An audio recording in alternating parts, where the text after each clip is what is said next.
우리가 우리 학교 다닐 때 잠깐 배웠던 거 보면은 18세기 중엽에 그 영국이 산업혁명 이후에 엄청나게 부강해졌죠. 그래서 드디어 이제 자기의 그 원료를 공급할 수 있는 나라를 찾기 시작했어요. 목화 산업. 그래서 방직기로 열심히 그걸 찍어내가지고 굉장히 저렴한 값으로 많은 이득을 취했잖아요. 근데 공급처가 필요한 거예요. 어디를 택했을까요? 인도요. 인도. 아, 공부 열심히 했네. 자, 인도를 갔어요. 갔는데 가장 먼저 간 게 누구였을까요? 군대가 갔죠.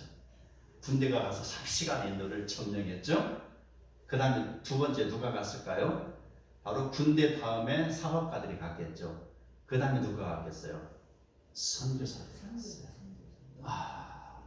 영국에 지금 난리가 나버렸어요. 영국 교회들이 만세를 부르면서 이제 저 인도, 저 넓디 넓은 인도가 이제 기독교 국가가 되겠다 하고 기뻐 막 환호성을 부르고 선교사들이 막 대거 파송했죠. 영국이 복음화되는 건 이제 땅은 반상이다 이렇게 했습니다. 과연 그렇게 됐을까요? 지금 보면은요, 세계에서 교회가 가장 없는 나라가 인도. 가보면은 너무 절망스러워요. 거리마다 막 이렇게 혐오스러운 동물들이 막 걸려있고 그것을 갖다가 형상화해가지고 우상화시키기도 하고 막 지저분하고 교회가 없어요. 인도. 예. 그리고 또 외국에서 오는 사람들이 교회를 질 수도 없어요. 외국 사람들은 재산권을 행사를 못 하잖아요. 그래서 현지인들 이름으로 렌탈해요. 건물 렌탈하고 예배를 드리기도 하고 가장 교회가 없는 나라 중에 하나가 인도다. 처음에는 환호성을 질렀잖아요. 선교사들이 대거 그곳에 투입해갖고 이제 인도를 우리가 구원하겠다 했는데 왜 이런 일이 벌어졌을까요? 바로 핍박하는 군대가 앞장섰기 때문에 그렇다는 것이죠. 그리고 인간적인 마음으로 이제 됐다라고 자신감이 있었지만 그러나 결과는 처참하게 무너졌다라는 것입니다. 이게 바로 18세기 중엽의 일입니다. 그리고 19세기. 자, 우리나라 어떻습니까? 일본의 침략에 의해서 나라가 완전히 초토화됐죠. 가는 곳마다 일본 군인들이 나라를 갖다가 장악하고 총을 쏘아대며 순사들이 그 애꿎은 사람들 잡아가고 때리게 했었고, 이런 중에 외국의 선교사 몇 명이 한국에 뿌리를 내리기 시작했습니다. 자, 언어도 다릅니다. 그리고 모양 생김새도 다르고 푸른 눈이어가지고 가는 곳곳마다 사람들이 몰려드는데 구경하러 몰려드는 것이죠. 푸른 눈, 키 큰 사람, 이상하다. 평생 처음 보는 사람들을 보고 희한한 동물이네라고 하면서 막 몰려들어서 야유하고 그러잖아요.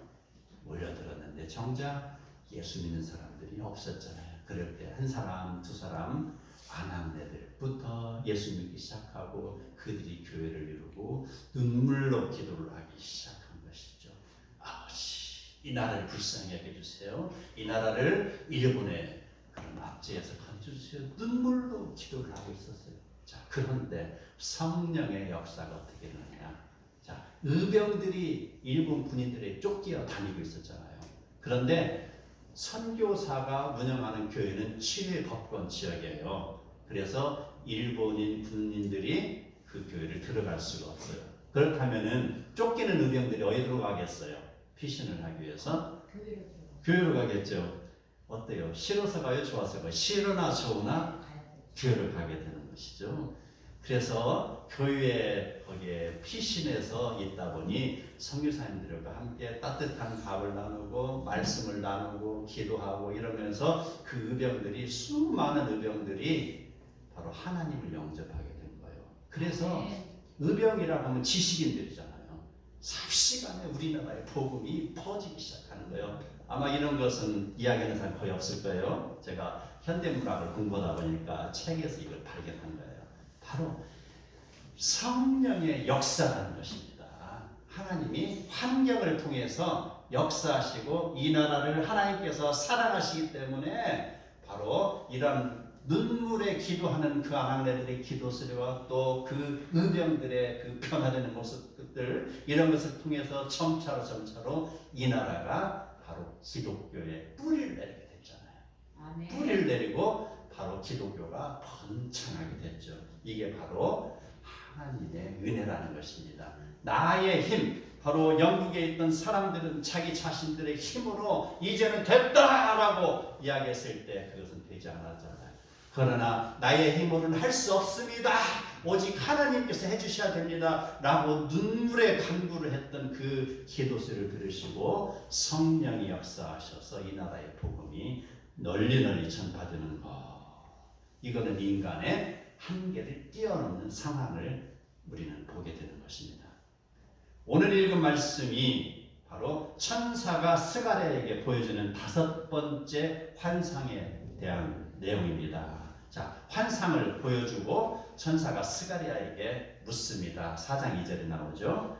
자, 스가랴가 대답합니다. 순금 등잔대가 있는데 그 위에는 기름 그릇이 있고 또 그 기름 그릇 위에 7 등잔이 있고 3절에 보면 그 등잔대 곁에 2 감람나무가 있는데 하나는 오른쪽에 하나는 왼쪽에 있나이다 라고 대답하고 이것이 무엇입니까? 라고 천사에게 되묻습니다. 그럴 때 천사가 대답합니다. 만군의 여호와께서 말씀하시되 이는 힘으로도 되지 아니하며 능력으로도 되지 아니하고 오직 나의 영으로 되느니라 라고 대답합니다. 질문에 대한 답이 아니에요. 그렇죠? 그 질문에 대해서 이 등잔대, 감람나무 이런 것이 지금 무엇이냐라고 물어봤는데 천사는 거기에 대해서는 대답하지 아니하고 여호와께서 말씀하시되 이는 힘으로도 되지 아니하며 능력으로도 되지 아니하고 오직 나의 영으로 되느니라. 나의 영, 성령을 이야기하고 있죠. 나의 영으로 되느니라 라는 말씀을 주고 계십니다. 이 대목에서 2 감람나무 바로 누구를 가리키는 시대적이고 계시적인 메시지보다는 그 말씀이 우리에게 주시는 내용이 무엇인가를 오늘 말씀을 통해서 여러분과 함께 나누고자 합니다. 첫 번째, 성전 건축은 나의 힘으로 할 수 없습니다. 나의 힘은 없습니다. 선지자들은 이스라엘 백성이 바벨론의 포로가 되었다가 70년이 지난 후에 돌아온다고 예언을 했습니다. 그래서 1차 포로로 끌려간 게 BC 605년입니다. 정확히 70년 후의 날이 BC 536년입니다. 1차 포로 귀환이 538년이고 그 다음에 2년 후에 성전 재건이 시작됐어요. 그래서 70년이라는 것은 우리가 한번 짜 맞추자가 한번 해보면 숫자가 중요한 건 아니지만 여하튼 간에 보면 1차 포로로 끌려간 때 그때부터 딱 70년이 쭉 지났어요. 그리고 성전이 건축될 시점이 딱 70년이 되는 거예요. 그래서 사람이 돌아왔다는 개념보다 아마도 하나님께서는 돌아와서 너희들이 정신을 차리고 하나님의 집을 짓는 것 여기까지 해서 70년을 잡으신 거 아닌가 이렇게 생각이 드는 것입니다. 그래서 우리는요 바로 에스라 4장을 보면 여기에 대해서 구체적으로 나와 있어요. 자, 돌아온 백성은 모두가 기쁨이 충만하였다고 합니다. 그들은 꿈을 꾸었어요. 그리고 스룹바벨의 인도하에 성전 건축을 시작했습니다. 그들은 엄청나게 지금 기쁨에 쌓여 있습니다. 우리가 전에는 바벨론을 포로였는데 이제 우리가 고향으로 왔다. 하나님의 품으로 왔다. 드디어 우리가 성전을 지게 됐으니 이제 우리에게는 천국의 꽃길밖에 없다라고 생각을 했던 것이죠. 자, 이렇게 기뻐하고 있을 때에 무슨 일이 일어났을까? 바로 방해하는 세력들이 등장하게 되는 것입니다. 그래서 혼업을 치르고 있습니다. 의욕을 가지고 성전 건축에 임했던 자들이 이제 실망하고 있습니다. 마음이 상했습니다. 그들은 원하지 않는 일이 발생해서 이제 코를 빠뜨리고 있는 이러한 배경에서 오늘의 본문이 시작되는 것입니다. 6절에 조금 전에 읽었던 힘으로 되지 아니하며 능력으로 되지 아니하고 오직 나의 영으로 되느니라 이라는 말씀. 성전을 짓는 일이라는 것은요 우리 사람의 손에 있지 않냐고 하나님의 능력 안에 있다라는 것을 지금 먼저 던져주고 있어요. 연역적으로 던져주고 있어요. 이 말씀을. 자, 성전을 지키기 위해서 우리가 뭐가 필요하죠? 성전을 지키기 위해서 일단 대지가 필요하죠? 돈이 필요한 거예요. 땅이 필요하고 돈이 필요하죠? 그 다음에 기술이 필요하죠? 노동력이 필요하죠? 여러 가지 행정적인 것도 필요하고, 그래서 성전을 짓는 일에는 여러 가지 우리의 노력이 필요합니다. 어떠한 인간의 노력이 필요하지 않다라는 건 아니에요. 당연히 필요합니다.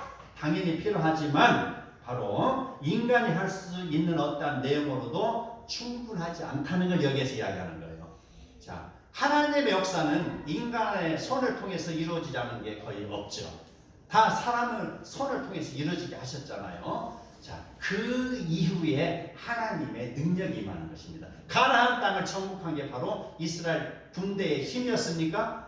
이스라엘 군대를 통해서 하나님 역사하심으로 가나안 땅을 정복한 거 아닙니까? 하나님 역사는 인간의 손을 통해서 이루어진다. 그래야므로 인해서 우리가 열중 샷 하고 가만히 있으면 하나님이 그래 지금부터 내가 할게 라고 하면서 이루어지는 게 아니고, 우리 바로 하나님의 말씀 듣고 앞으로 가 하고 진군할 때, 바로 그 요단강을 바로 딛고 나갈 때, 물속으로 진군하고 나갈 때 하나님이 역사가 이루는 것처럼 우리의 액션을 하나님이 기뻐하시고 요구하십니다. 그 다음에 역사는 하나님이 하신다는 것입니다. 자, 우리 인간이 물을 받고 처벅처벅 요단강에 들어갑니다. 그랬을 때 비로소 하나님이 길을 촥촥촥 열어주시는 것, 홍해 바다를 열어주시는 것입니다. 하나님 역사는 이렇게 나타난다라는 것입니다. 이러한 것, 바로 절대적으로 성전 짓는 일에는 하나님의 도우심이 필요하다라는 것입니다. 교회나 성도가 하는 일에 대해서 바로 성령님의 도우심이 필요하다는 내용인 것입니다. 고린도전서 1장 27절 우리 함께 읽어보도록 하겠습니다. 시작. 그러나 하나님께서 세상에 미련한 것들을 택하사 지혜 있는 자들을 부끄럽게 하려 하시고, 세상에 약한 것들을 택하사 강한 것들을 부끄럽게 하시며. 아멘. 하나님께서요, 약한 사람을 택해서 강한 사람을 부끄럽게 하신다라고 했어요. 왜 이 말씀을 하실까요? 바로 강한 사람은 하나님이 필요 없다고 그러잖아요. 나의 힘으로 했습니다라고 하잖아요. 그렇죠? 돈 많은 사람은 어때요? 하나님 도움 필요 없잖아요. 그렇죠? 돈만 있으면 휴대폰도 사죠, 자가용도 사죠, 캠핑카도 사죠, 집도 사죠. 걱정할 것이 없잖아요. 돈만 있으면 하나님이 필요 없잖아요. 그랬을 때 하나님께서는 누구를 통해서 영광을 받으십니까?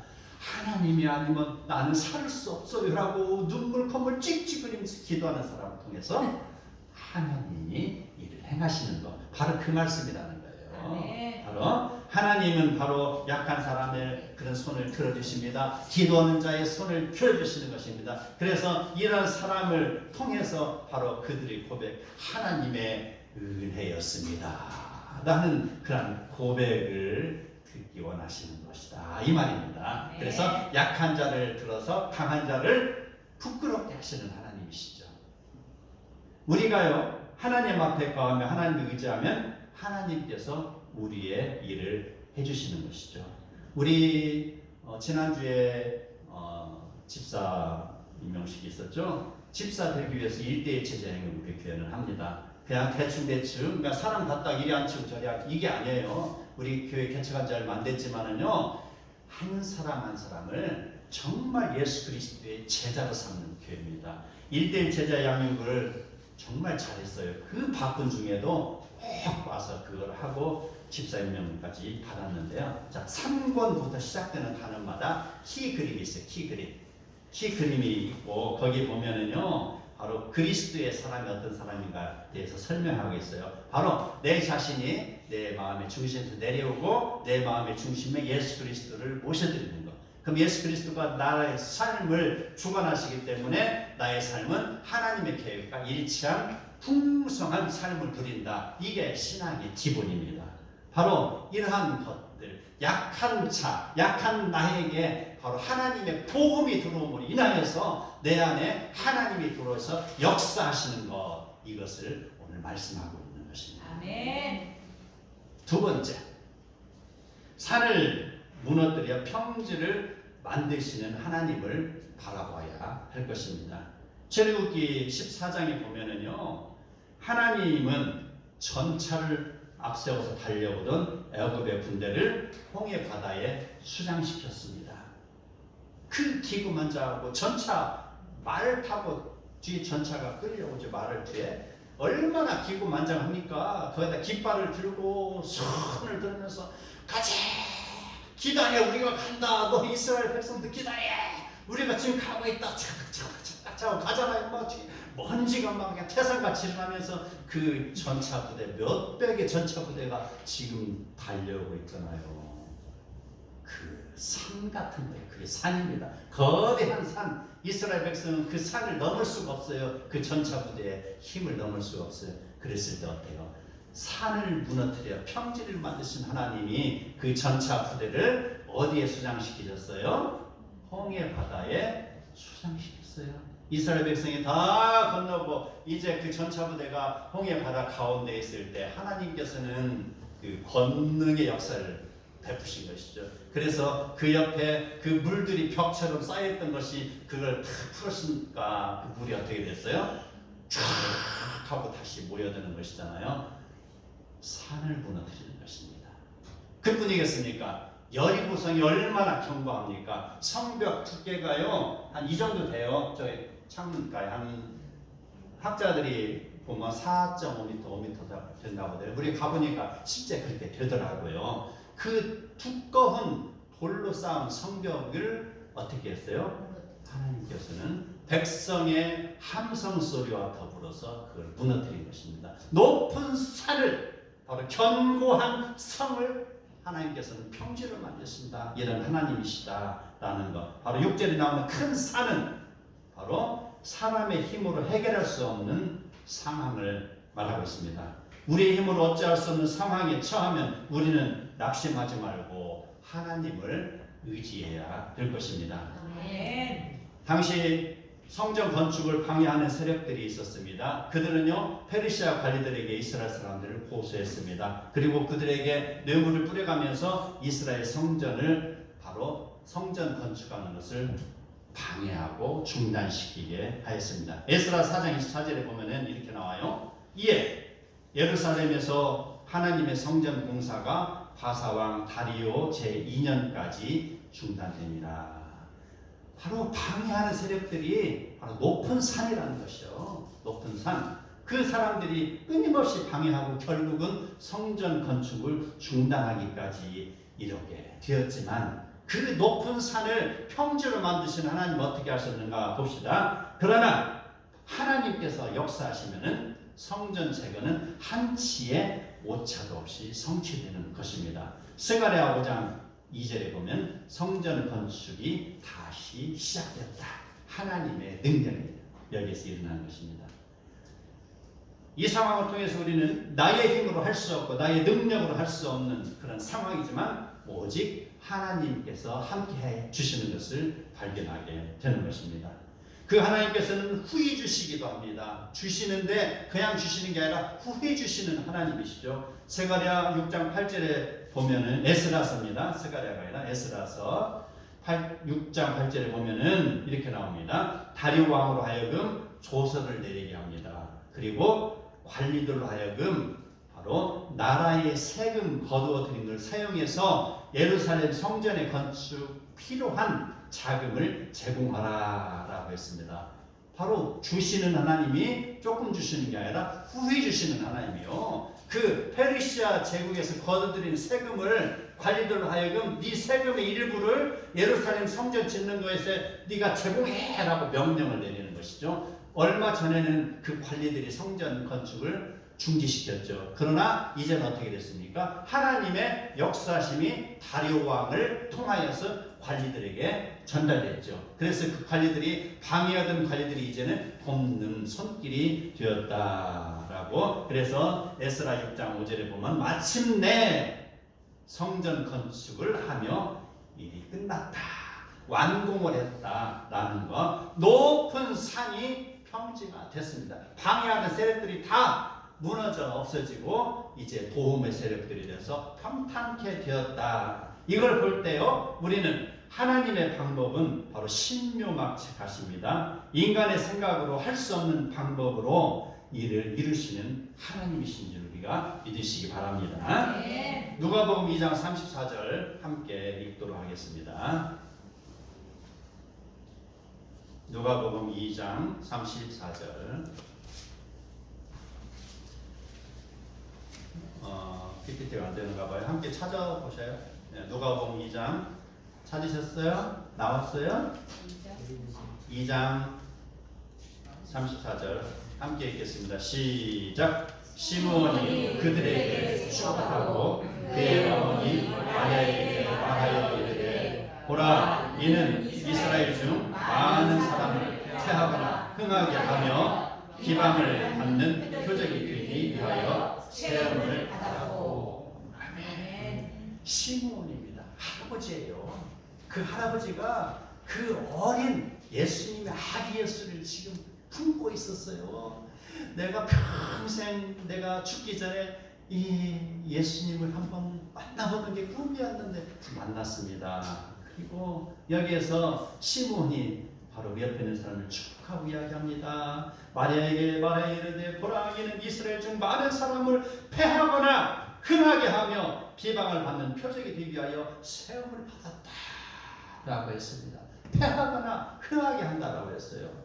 세상의 방법은 나를 억누르고 짓밟으려 하고 있습니다. 그러나 인간을 만드시고 인간을 통하여 운행하시게 하시는 하나님께서는 하나님의 방법으로 이를 패하게 하시거나 흥하게 하시어 백성으로 하여금 하나님께 영광을 돌리게 하시는 것입니다.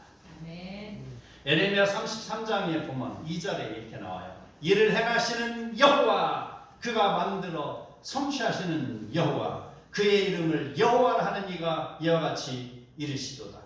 너는 내게 부르짖으라. 내가 네게 응답하겠고 네가 알지 못하는 크고 비밀한 일을 너에게 보이리라 라고 했습니다. 바로 하나님을 의지하면 하나님께서 일을 행하시는 것입니다. 우리는 이를 행하시는 여호와를 바라보며 부르짖고 일어서야 할 것입니다. 아멘. 세 번째로 성령의 역사가 일어나기를 우리는 기다려야 될 것입니다. 스룹바벨 성전이 완공될 때 백성은 울고 있었습니다. 자, 울음바다가 됐어요. 완공되고. 근데 그 울음이 두 가지가 섞인 거 아세요 혹시? 울음이 기쁨의 울음과 슬픔의 울음이 겹쳐 있었어요. 자, 오래오래 사는 사람, 솔로몬이 지었던 제1성전의 웅장함을 기억하고 있던 이스라엘 백성들은요, 스룹바벨 성전의 초라함을 보고 울음을 터뜨리고 있습니다. 어찌하여 이렇게 이 정도밖에 안 됩니까? 울고 있었어요. 슬픔의 울음이죠. 두 번째 사람 어떤 줄 아세요? 그 성전을 보지 못했고 평생 바벨론의 포로가 되었다가 드디어 우리에게 해방이 왔구나. 이제 포로에서 우리가 돌아왔구나. 하나님께서 우리를 지금부터 도와주시는구나. 하나님께서 우리와 함께 하시니 이제 못할 것 없다 하면서 그 성전을 보고 감격하면서 펑펑 울고 있어요. 눈물 흘리면서 아버지 감사합니다 라고 막 울음을 터뜨리고 있었어요. 바로 희비가 교차하고 있는 상황입니다. 10절에 보면은요, 자, 이런 배경에서 패배자들이, 바로 패배한 대적자들이 이야기합니다. 성전 완공된 그것을 보고서 작은 일이다. 지금 평화하고 있어요. 아, 누가 잘 되면 어때요? 옆집에 아무개 누구의 손자가 무슨 시험에 합격했네 해가지고 현수막 하나 붙어있잖아요. 동네 이장이 하나 그걸 걸어놨잖아요. 그러면은 박수 쳐주면 될 일이잖아요. 아, 정말 수고했네. 그 아이 정말 건강도 좋지 않은데 그렇게 열심히 공부했대야. 아이고 잘 됐네. 아무개 영감 정말 좋겠네 하면서 가서 박수 쳐주고 축하해주면 될 일인데, 에이 그까짓 것 하는 거나 마찬가지예요. 작은 일로 폄하하는 거예요. 그까짓 거 뭐 누구나 다 하지. 누구나 다 하면 자기 손주 됐나 이 말입니다. 안 됐잖아요. 누구나 다 되는 거 아니잖아요. 기뻐해 줘야 되잖아요. 성전이 완공됐으면 가서 기쁨으로 예물을 드리며 그곳에서 기도하고 찬송하고 하나님께 경배를 드려야 됨에도 불구하고 방해했던 세력들은 그 상황을 보고 작은 일이다, 별 볼 일 없는 일이다 라고 폄하하고 있어요. 우리는 이런 것을 볼 때 다른 사람들을 폄하하는 그런 혹시 그러한 일이 있으면 회개해야 될 것입니다. 다른 사람을 존중해 줄 줄 아는 마음이 있어요. 그게 바로 입술의 열매를 맺는 것이죠. 그러나 성경은요, 바로 작은 일로 시작했지만 더 큰 일로 마치게 하십니다. 우리는요, 지극히 작은 일이라도 성실하게 대할 때 사탄은 우리를 넘보지 못하게 되는 것이죠. 마태복음 13장 31절에서 32절 함께 읽도록 하겠습니다. 시작. 또 비유를 들어 이르시되 천국은 마치 사람이 자기 밭에 갖다 심은 겨자씨 하나를 같으니 이는 모든 씨보다 작은 것이로되 자란 후에는 풀보다 커서 나무가 되매 공중의 새들이 와서 그 가지에 기르리라. 아멘. 이게 천국의 법칙이에요. 우리 기독시대를 활동 제가 13년 했어요. 거기 이런 게 있어요. 나의 사업장 하나님의 방법으로 운영하게 해주세요라는 그런 기도가 있어요. 자, 내가 하나님을 섬기느라 세상의 그런 가치를 봤을 때는 손해보는 것 같아요. 하나님의 법칙대로 내가 11조도 내고 딱딱 또 주일도 성수하고 이렇게 살다 보니까 옆에 있는 사람들은 손가락질 하는 것이죠. 너 그러다 언제 부자 될 거냐라고 손가락질을 해요. 그러나 결산의 날에 보자고요. 손해보는 것 같았지만 결산의 날에 하나님이 도우시니 풍성해진다는 것입니다. 자, 성경에 그러한 인물이 있어요. 이삭. 사람들은, 주변의 사람들은 이삭이 판 우물을 계속해서 빼앗았잖아요. 그러나 이삭은 어떻게 하나님의 복을 받았습니까? 바로 이삭이 그의 농사를 지음에 바로 이삭에게 100배의 복이 주어졌다라고 했습니다. 주변 나라들은 흉년이 들어서 다 죽을 것 같지만 하나님의 복을 주시니까 100배의 결실을 맺었다라는 것입니다. 하나님 은혜가 임하시면 모든 일이 형통해지는 것입니다. 하나님은요, 사랑하는 자녀의 삶을 보호하셔 주시는 줄 믿으시기 바랍니다. 그래서 마치 천국은요, 겨자씨 하늘과 같다라고 했습니다. 지극히 작은 일에 충성하는 그런 충성으로 인하여서 큰 결실을 맺는 것과 같은 것입니다. 사랑하는 성도 여러분, 여러분은 지금 무슨 일에 직면하여 힘들어하고 있습니까? 주님의 나라를 건축해야 되는데 돈이 없어서 힘들어하십니까? 건강이 좋지 않아 힘들어하고 있습니까? 아니면 무엇을 인하여 힘들어하고 있습니까? 나의 힘으로 되지 아니하며 나의 능력으로 되지 아니하거든 이제 하나님의 도우심을 간구하시기 바랍니다. 아멘. 우리가 하나님을 바라며 믿고 나갈 때 저 큰 산이 무너져 평지가 되는 것처럼 우리의 걱정거리가 해결될 줄 믿습니다.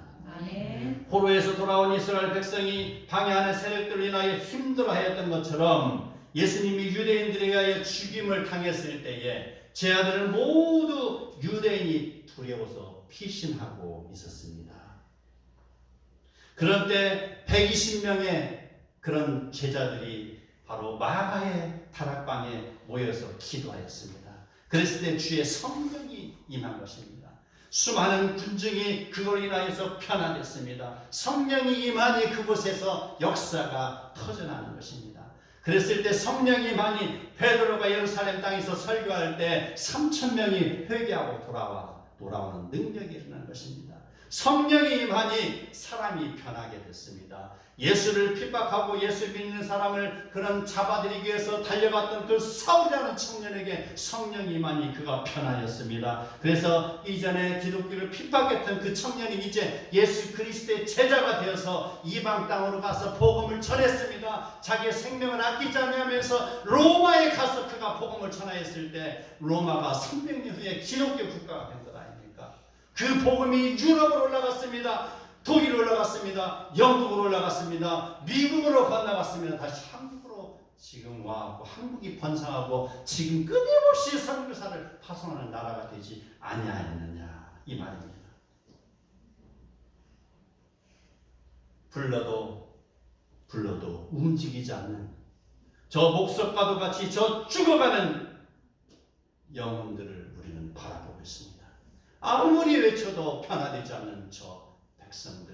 그러나 우리에게 바로 성령이 임하시면은 저들은 변화될 줄 믿습니다. 아멘. 지금 우리 앞에 직면한 문제들이 나의 힘으로 할 수 있는 것이라면 힘을 다해서 노력하시기 바랍니다. 나의 힘으로 할 수 없는 것이라면 성령의 도우심을 간구하시기 바랍니다. 내 앞을 가로막는 큰 산을 무너뜨리며 주님의 나라와 의를 이루시는 그러한 복이 우리 사랑하는 성도에게 임할 것을 축복합니다. 아멘.